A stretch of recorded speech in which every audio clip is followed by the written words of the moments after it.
Hello दोस्तों, आज हम बात करेंगे एक ऐसे टॉपिक पे जो हर किसी को अफेक्ट कर रहा है, यूएस चाइना ट्रेड टेंशन और डोनाल्ड ट्रंप के टैरिफ्स के बारे में। सबसे पहले ये समझना जरूरी है कि टैरिफ्स क्या होते हैं। टैरिफ्स बेसिकली एक तरह का टैक्स है। जैसे अगर यूएस चाइना से कोई प्रोडक्ट इंपोर्ट करता है तो चाइना यूएस पर टैक्स लगा सकता है।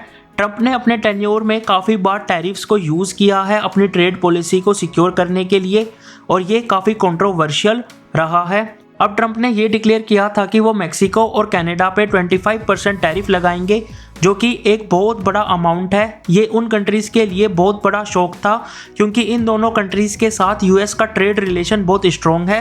लेकिन अच्छी बात ये थी कि ट्रंप ने लास्ट मिनट पे इस डिसीजन को डिले कर दिया, क्योंकि उन्होंने सोचा कि ये डिसीजन ना सिर्फ नॉर्थ अमेरिका को अफेक्ट करेगा बल्कि ग्लोबल इकोनॉमी को भी डैमेज कर सकता है। इसलिए ये टैरिफ्स अब एक मंथ के लिए रोक दिए गए हैं। लेकिन दूसरी तरफ चाइना के साथ ट्रेड वॉर अभी भी चल रहा है। ट्रंप ने चाइना पर 10% टैरिफ लगाए हैं और चाइना ने जवाब दिया है। चाइना ने भी यूएस के प्रोडक्ट्स पर टैरिफ्स लगा दिए हैं और गूगल जैसे कंपनीज को टारगेट करते हुए उनके अगेंस्ट इन्वेस्टिगेशन शुरू कर दिया है। ये एस्कालेशन दुनिया भर के बिजनेसेस और स्टॉक मार्केट्स को डिस्टर्ब कर रहा है, क्योंकि ये अनसर्टेनिटी क्रिएट कर रहा है। कंपनीज को नहीं पता कि फ्यूचर में किस प्रोडक्ट पे टैरिफ लगेगा और किस पे नहीं। ये सप्लाई चेन्स को डिसरप्ट कर सकता है, जो कंपनीज के लिए एक बड़ी चैलेंज बन सकता है। अब हम बात करते हैं ट्रंप ने मेक्सिको और कनाडा पे टैरिफ्स क्यों लगाए थे और उस डिसीजन को क्यों डिले किया। जैसे मैंने पहले कहा, ट्रंप का कहना था कि मेक्सिको और कनाडा अमेरिका से जो चीज़ इंपोर्ट करता है उनका वॉल्यूम काफ़ी कम है। अमेरिका को बहुत ज़्यादा कार्स, फूड्स और फार्म प्रोडक्ट्स चाहिए, लेकिन यूरोप और नॉर्थ अमेरिका उन प्रोडक्ट्स को नहीं लेता। इस वजह से ट्रंप को लगा कि इन कंट्रीज से ट्रेड बैलेंस को इम्प्रूव करना ज़रूरी है।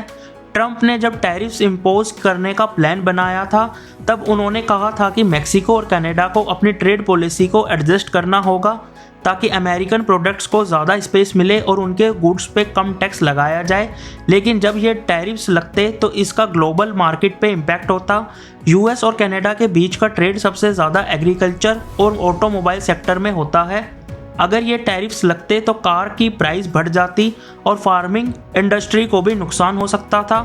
अभी के लिए ट्रंप ने ये डिसीजन डिले कर दिया है, लेकिन उन्होंने यूरोप को वार्निंग दी है कि वो जल्दी उन पे भी टैरिफ्स लगा सकते हैं।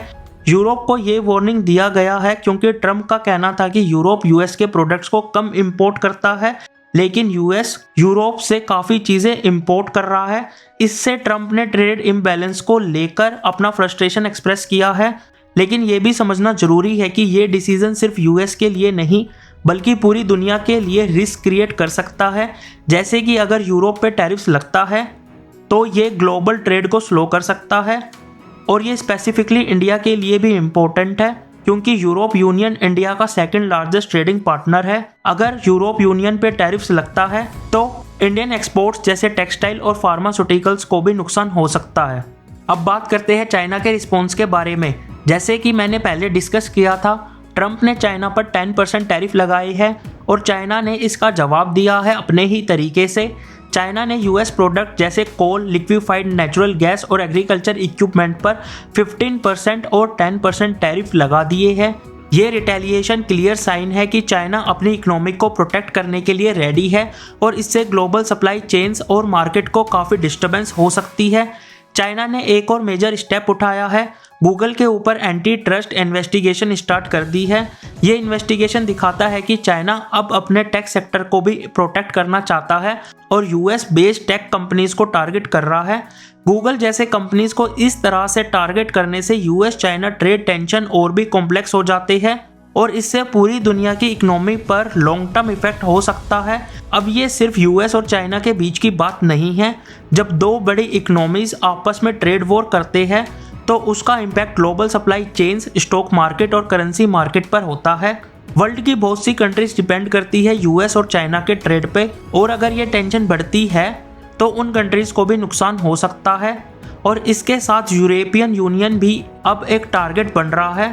ट्रंप ने यह भी कहा है कि यूरोप पर टैरिफ्स लगाए जाएंगे क्योंकि उनका कहना है कि यूरोप यूएस के प्रोडक्ट्स कम इंपोर्ट करता है। अगर ये होता है तो पूरी ग्लोबल ट्रेड इकोसिस्टम पे नेगेटिव इम्पैक्ट पड़ सकता है। ये टैरिफ्स ना सिर्फ यूएस और चाइना बल्कि पूरी दुनिया की इकोनॉमिक को स्लो कर देंगे। चलिए अब बात करते हैं इंडिया के पर्सपेक्टिव से। जैसे कि हमने पहले डिस्कस किया था, ट्रम्प के टैरिफ्स का एक डायरेक्ट इम्पैक्ट इंडिया के एक्सपोर्ट्स पर हो सकता है और इंडिया को कुछ अपॉर्चुनिटीज़ भी मिल सकती है। जब ट्रम्प ने चाइना के साथ अपनी टैरिफ वॉर शुरू की थी तो बहुत से बिजनेसेस ने अपनी सप्लाई चेन्स को डाइवर्सिफाई किया, जिससे इंडिया को फ़ायदा हुआ। इंडिया ने काफ़ी चीज़ें एक्सपोर्ट की जो पहले चाइना से यूएस जाती थी, अब उन्हें यूएस मार्केट में जगह मिल रही है। ऑक्सफोर्ड इकोनॉमिक्स की एक एनालिसिस के अकॉर्डिंग इंडिया 2017 से 2023 तक काफ़ी फ़ायदा उठा रहा है।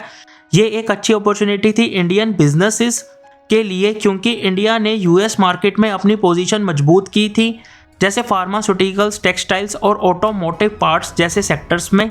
लेकिन ये अपॉर्चुनिटी होने के बावजूद एक और चैलेंज है यूएस की इन्फ्लेशन। पिछले कुछ महीनों में यूएस में इन्फ्लेशन काफ़ी बढ़ गया था, जिससे इंडिया का कुछ लेबर इंटेंसिव एक्सपोर्ट्स जैसे जेम्स, ज्वेलरी और टेक्सटाइल पर प्रेशर आया है। इन्फ्लेशन का इम्पैक्ट डायरेक्टली कंज्यूमर डिमांड पे पड़ता है और इससे इंडियन एक्सपोर्ट्स को भी नुकसान हो सकता है।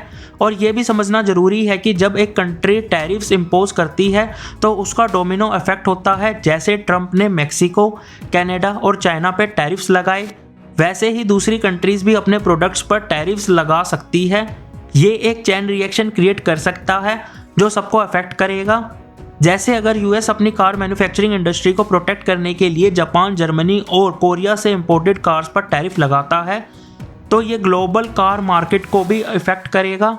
इसका इम्पैक्ट पूरे ऑटोमोबाइल सेक्टर पे पड़ेगा और वर्ल्ड वाइड कार प्राइसेस बढ़ सकती है। तो दोस्तों, ये था हमारा discussion US China trade tension और ट्रम्प के टैरिफ्स के बारे में। जैसे कि आपने देखा, ये टेंशन ना सिर्फ यूएस और चाइना को बल्कि दुनिया भर की इकोनॉमी को इम्पैक्ट करती है। इंडिया को कुछ अपॉर्चुनिटीज़ मिल रही है, लेकिन साथ ही इन्फ्लेशन और ट्रेड डिसरप्शन के चैलेंजेस भी है। अगर ये सिचुएशन एक्सकालेट होती है तो ग्लोबल ट्रेड वॉर का रिस्क है जो हर किसी को अफेक्ट करेगा। बाकी वीडियो अच्छी लगी तो वीडियो को लाइक करो, शेयर करो एंड चैनल को सब्सक्राइब करो। अगर आपका कोई भी डाउट हो तो आप कमेंट सेक्शन में पूछ सकते हो।